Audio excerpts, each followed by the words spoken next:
Astronauts are always falling. You have seen astronauts float inside their spaceship, drifting as if gravity simply switched off. But it did not. Up where the space station flies, gravity is still almost as strong as it is on the ground. The astronauts are not floating at all.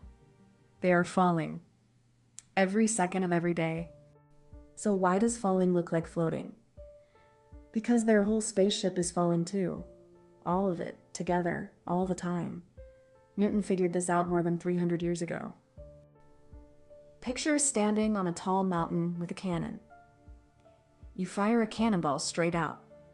It flies forward, but gravity pulls it down, and after a while it lands far away. Now fire it harder.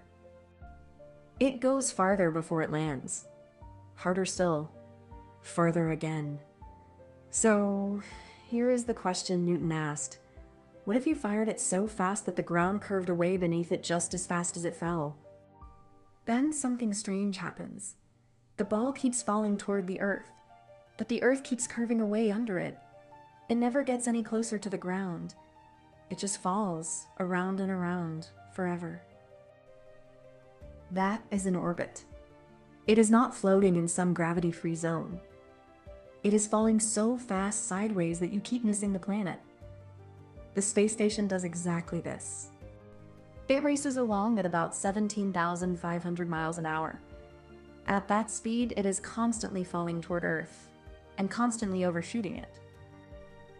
The astronauts inside are falling too, at the same rate as their ship, so they drift weightlessly next to the walls. You have actually felt a tiny piece of this. That swoop in your stomach at the top of a roller coaster drop? For 1 second, you and the coaster are falling together. Astronauts feel that all day long, so they are not escaping gravity.